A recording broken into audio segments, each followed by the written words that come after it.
James Lynch here for MMA News. Happy to be joined by the Tony Soprano of the New England Cartel, Tyson Chartier, joining me here on the program. One of the best coaches in the game, working with Rob Font, Calvin Kattar, the rest of them. Tyson, how are you? I'm good, man. How you doing? Doing well. Do you think that's an accurate statement, you being the Tony Soprano? I'll take it, man. That guy's an OG, so I don't know quite what happened to him at the end of that last season. I know, yeah. Other than that part, I think other than that, you guys are pretty similar there. But I actually wanted to start there, man. Like that thing has blown up, the New England Cartel, the shirts, the media you've been getting because of it. Were you surprised to see how things have got, or was this something you were expected when you guys sort of called yourselves the Cartel? I mean, I really didn't know what to expect.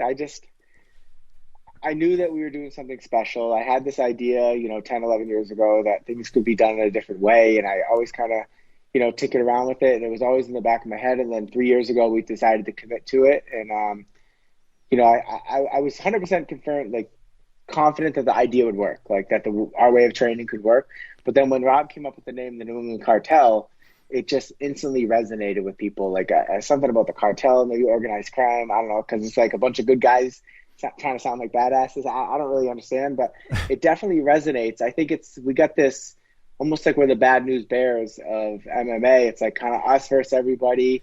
And I think people kind of like an underdog story. When we first made the break, a lot of people were saying we'd fail and that, I wasn't a quality head coach and that these guys needed a big gym around them. And, fortunately they believed in me. I believed in them, and there's synergy between the parts. And I think that resonates with people. I think they hear the cartel, they see that we're pretty open to talking to people. We're pretty close to their fans, and being in contact with them. We're appreciating everything they do. And as far as the merchandise sales go, it's like by far exceeded my expectations, which is a good thing, right? Yeah, no, I agree. I love it. I love the whole thing. I'm not just saying that. Like, I'm a big merch guy, so I thought it was cool when you guys sort of came out with that. And I think it works. And I think the timing of it is great too. Just seeing some of the success of some of your fighters, including Calvin and Rob Font, who's got this big fight against Marlon Moraes. Now, I talked to Rob, and he said you kind of figured this fight was going to line up with Moraes losing his last fight. Why did you think that? I was curious about that.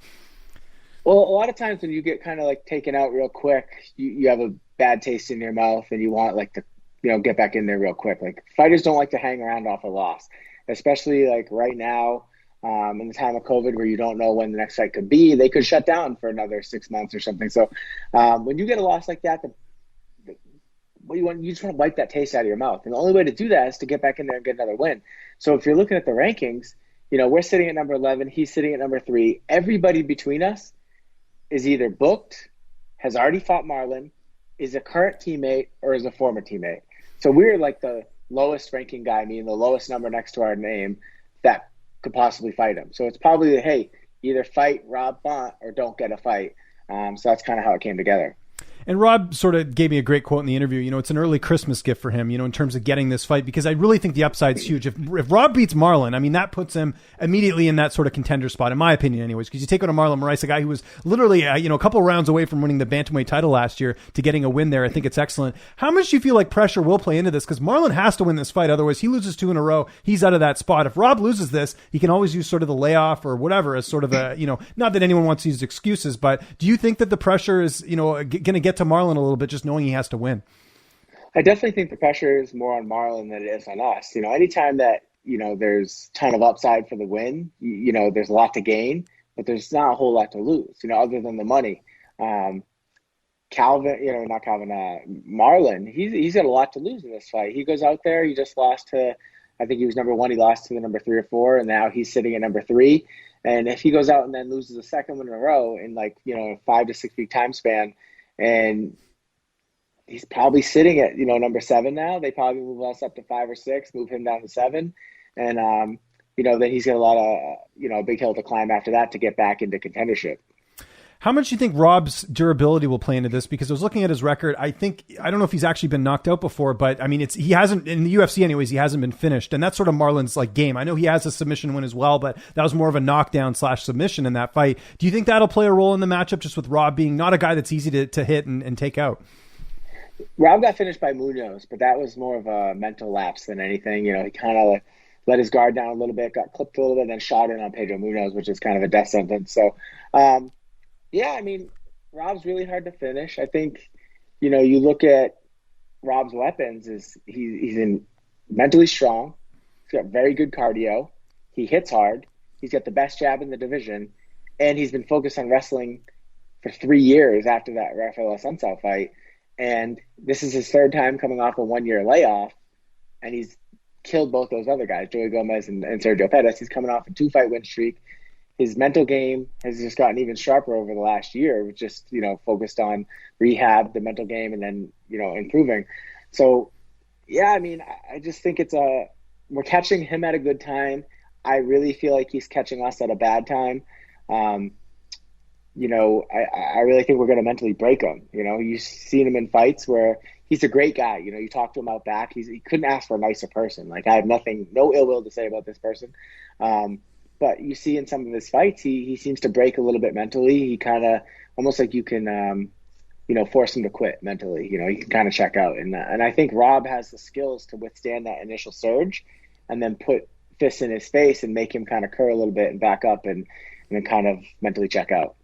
And I think one more thing I'll mention sort of about the style matchup is that, Corey Sandhagen's a big bantamweight. I mean, Rob's also a bit of a big bantamweight in terms of how he uses his range and all that. Do you see similarities between Sandhagen in terms of that, just with Sandhagen using his range well and ended, getting a finish in that fight where Marlon seemed like he had a difficult time getting on the inside? Yeah, I think Corey Sandhagen's really creative with the way he sets up his strikes, and he's got really pretty footwork.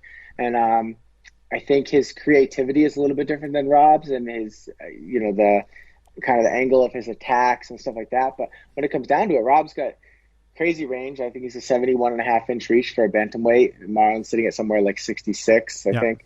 And then, but if you look at Corey Sandhagen, he doesn't have the jab that Rob has. Rob's able to manage distance and dictate that a lot better. So, he's going to try to catch us with those big kicks on the outside, but we, obviously we have a plan for that. And I think, I wouldn't be surprised if you see a little bit of how it looked against Sergio Pettis, where we just jab him until he gets so frustrated he walks out with a duck lip and doesn't know what happened. Yeah.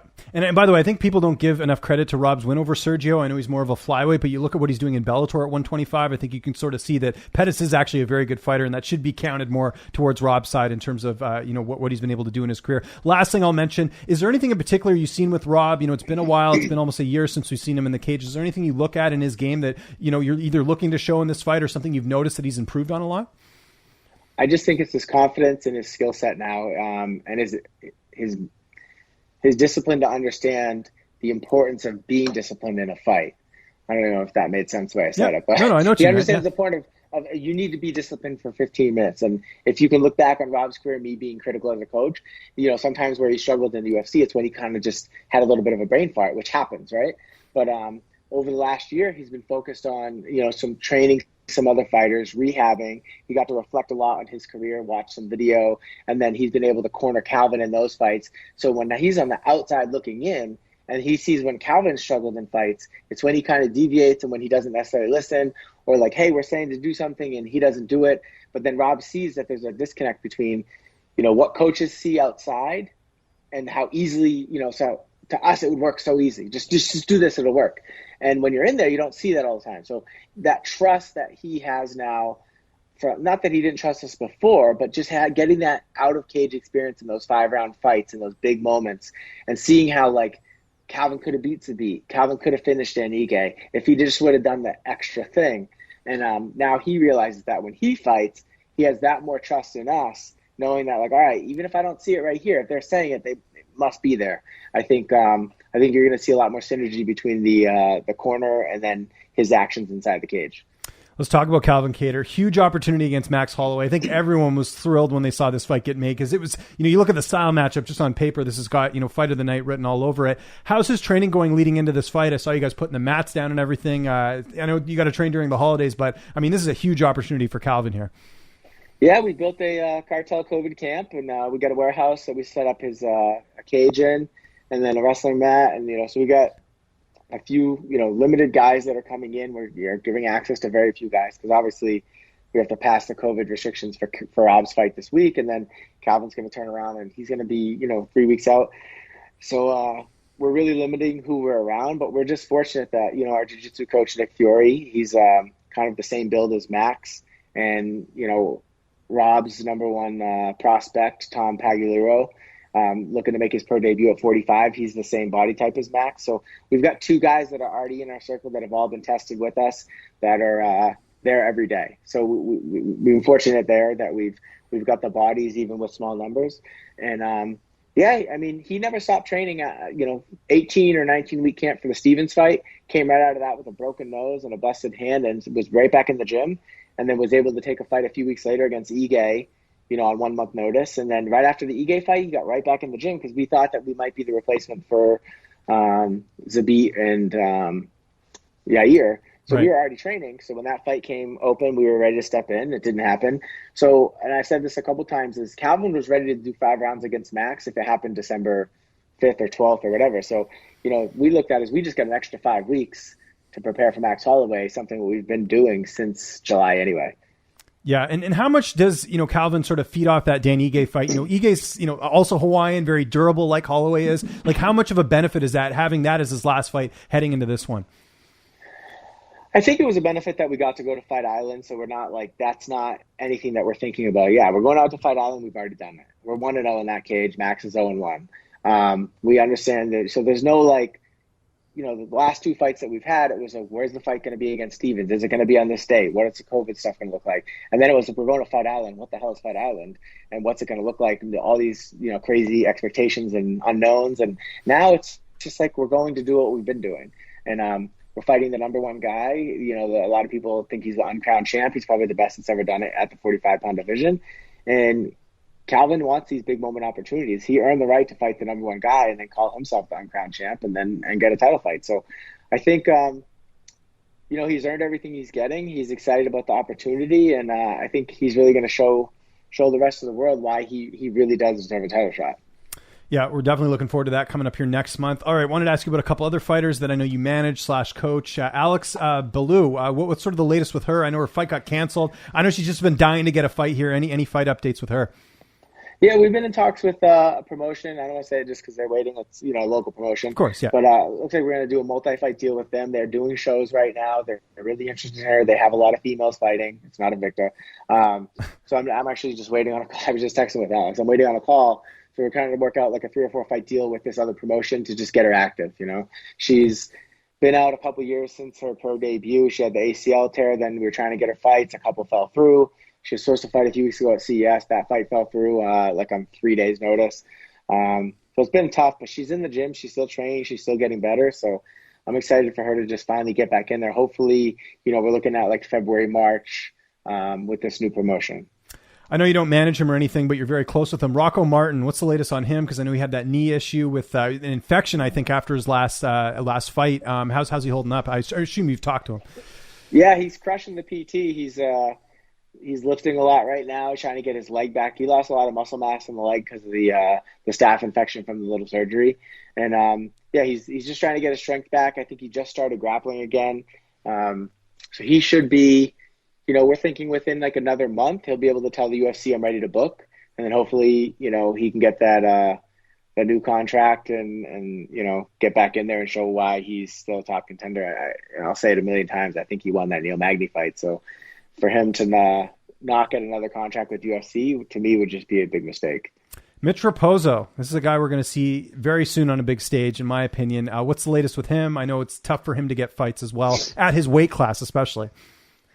Yeah, he was going through the he was trying to get on the Ultimate Fighter. We're not sure where that stands right now. I know that the tryouts are kind of delayed right now because of COVID, but we're going to push hard to try to get him on that show. I think people would really like to see him on that show. I think it's it's at 35 and really he's a 25er, but that's what happens a lot with those kids. They go on the Ultimate Fighter, you cut weight a few times in 6 weeks, and it's kind of tailored towards the people who either aren't cutting a lot of weight or going up a weight class. So I think his whole pro career, he's 5-0 at 35 or 45 because last-minute replacements. So I think he'd do really well on the show. So fingers crossed that they do come back in early winter and we can get a spot in the house. If that doesn't happen, is Contender Series your next option? Yeah, we'll keep pushing for the Contender Series. I know they were looking for some more blue chip wins, and we kept getting the right guys, and then they kept falling out. And right. Pulvier at Cage Titans, he's a beast, and he was always able to find us a last minute replacement, even though it was never the ideal person on paper to make our resume look right. at least it got him ring time, it got him experience, and he's only 21 years old. He's still learning on the job. Slippery Pete, I got to talk about this. Man, he was like a round away from winning that fight. I couldn't believe the odds in that fight, by the way. Chase Hooper, you know, great kid, 21 years old, but he should not have been like a 4-1 favorite in that fight. Have you talked? I assume you've talked to Pete since the fight. How's he doing? Yeah, so he's going to see the doctor tomorrow, the orthopedic, to get MRIs on both knees. You know, at the end of the first round, his knee popped when Hooper dropped for that heel hook, and so that knee was bothering him, and then obviously the tap, that knee popped as well. So he's got both knees he's going to get MRIs on. He's been icing a lot. He seems in good spirits. Obviously, it was super frustrating. You know, I'm yelling at my phone. All my friends are yelling at their phones. I'm getting a bunch of text messages, but none of that compares to probably what he's going through right now. And you could see it on his face after the fight, this the heartache that he was. And, you know, he's been training so many years. You know, and one of those things on any fighter's bucket list is to get that hand raised in the UFC. And, you know, I talked to him after the fight. I said, if there's anybody that's ever won and lost a fight on the same night, it's that. You know, it's like you won, but then you didn't win, you know, and it's frustrating. You know, it's just unfortunate. I'm gutted for him. And, you know, I know the UFC is doing a big purge soon, so I hope he's safe from that. You know, he's 0-2. It'd just be nice to see him go in there and get that win and then see what happens after that. But, yeah, man, he's been at it so long. He's such a nice kid. And, you know, I just feel for him. Those nights are tough to watch. Before I let you go here, Coach, what are the holiday plans for the Chartier family? What do you guys got up to? I know you got this Calvin Kattar and Holloway fight, but anything on the horizon? Yeah, I mean, it's going to be a little bit of negotiating with the wife on what time we're training on Christmas for Calvin, because I think Christmas is a Friday, so that's a training day for us. So we'll have to figure that out. I think we'll probably see my wife's parents and her brother, and he's got 4 boys. So we'll probably do something with them. But we have to keep the circle small, man, you know, because I think the week after that I'll get tested for going out to Vegas for Calvin's fight. So I have to be really smart with who I'm around, and, you know, the whole family's got to sacrifice as part of that. It's, you know, kind of a unfortunate reality that we're in right now. So it'll just be a little bit of staying here, checking in with her parents, and then just a lot of downtime, and then right back to training. Coach, appreciate this very much. Looking forward to this fight on Saturday, Rob Font and Marlon Moraes. Anything you want to plug, any social media, any thank yous, anything like that? I'll give you the last word. Yeah, I mean, the England Cartel is on Instagram now, so any Cartel MMA, NE Cartel MMA. The link in the bio, or Tyson_Chartier on Instagram. The link in the bio is to our website. We're selling a lot of merchandise. Like I said at the beginning, I'm shocked at how much we're actually selling. It's pretty cool. And then, yeah, we appreciate the support. You know, tune in Saturday for Rob's fight. And then, you know, January 16th, the main event on Fight Island, Calvin Kattar going to go for that #1 spot. We appreciate everything you do, too.